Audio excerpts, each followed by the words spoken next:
watching an orb that was this big go straight from the stairwell directly behind my back. Immediately, the lady with the brand new phone lost every bit of video she recorded that whole day. The other lady, she still had it on hers. I got to see it. She was supposed to email it. But anyway. All right. She's still back here? No. Oh. Oh, okay. I've been a lot of dark places. Okay. All the live people are out here, right? No. No? Okay. Well, I'll come back out here and start telling stories, and it's happened to me before. I'll hear in the background.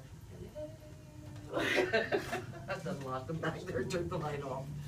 All right, now for the creepiest story that I have for you, personal story that I have for you.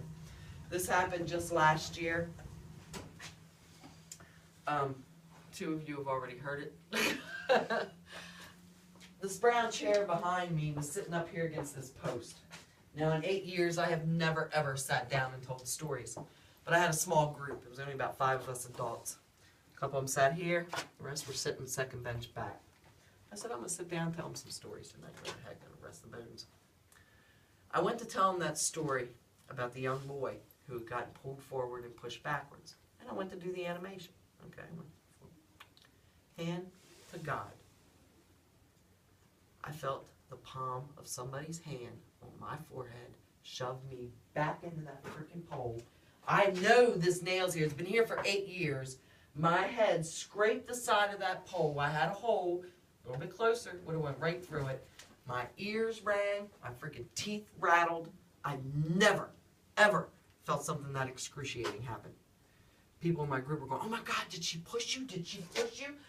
I didn't want to get them upset. I said, no, no, no. It's just my clumsiness. Okay?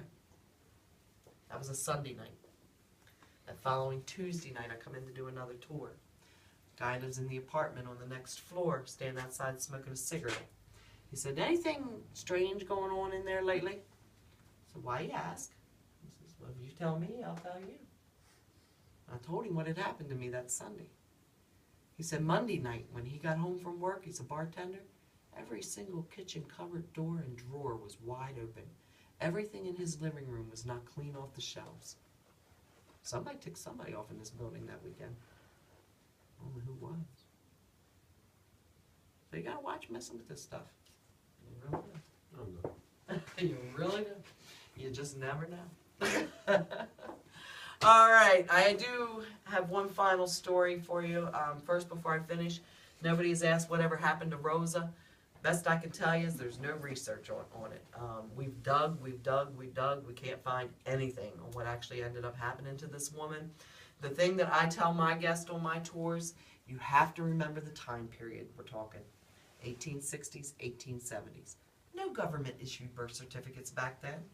So what it means is you could go anywhere you wanted to at any time you wanted, change your name to whatever you wanted, and the only thing you really had to worry about was somebody from your past coming up and calling you by another name. And then again, 1870s were still pretty wild. Still a lot of vigilantism. Who's to say she was ever even allowed to leave this town? I want to thank you all very much for choosing Ghostly Images Tours this evening.